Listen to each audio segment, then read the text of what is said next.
up in Sheriffmuir, just along from the Sheriffmuir Inn, and looking over the view from here. You can see why so many people come up here to see the Northern Lights. Absolutely spectacular view. That's the A9 down the bottom. I don't know if you can see the main road down there, and beyond that the Braes of Doon with all the wind turbines, and looking beyond that you're into the Trossachs, and much further west, way in the distance, we're looking towards Ben Lomond.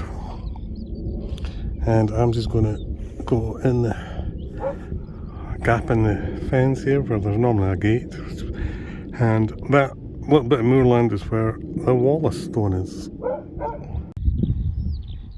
Well, I've walked a short distance over to the Wallace Stone, which is the only upright stone in a line which runs from the southwest.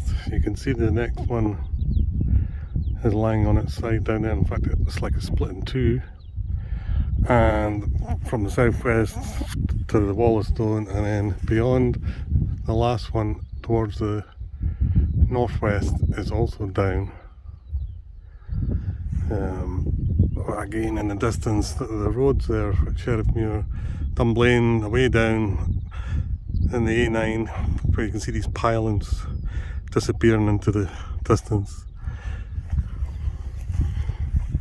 Sheriffmuir Inn, as it was, is now a house. It's a beautiful spot. The vegetation isn't too high yet, so you can kind of see things. Obviously an area of significant military historical importance in Scotland, not least because this stone, which dates back to the Bronze Age, was supposed to be where Wallace's troops gathered before the Battle of Stirling Bridge. But the whole area is a military training ground in more recent times for the D-Day landings.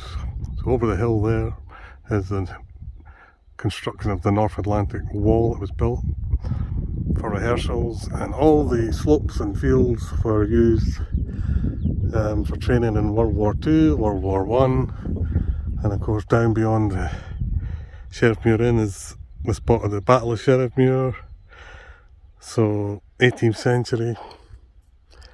So a fantastic area to explore. I'm going to walk down and see the next 5 stones, or the next 4 stones, and see if I can find any of the old cut marks on them. Quite tricky to find apparently. So I shall move on. So I've walked down to the last stone. This is the one that's marked on the maps, Ordnance Survey, as the cut marked stone. You can see it's very much on its side. Animals been digging underneath, and it points, even it's on its end here, points towards the line of stones in the distance. Over to the right, that's Glen Tyne Hill, and up on that side of that hill, also marked on the map, is what used to be a gun emplacement, I think, probably from World War II, although you can see all the markings now are new trees getting planted, but it's up there somewhere. So I'm just going to look at the stone. I've had a quick look already and I didn't see any obvious cut marks.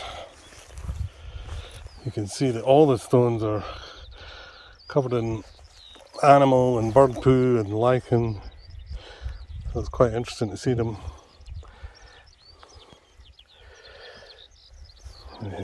Cut marks are supposed to be a couple inches, something like that. So there's clearly markings here, but it's just little scores. One of you little dimples and things. And I'm having a conversation with a lark here. Oh, as soon as I said that, it gone quiet. So that's me, a revisit to Wallace Stone today.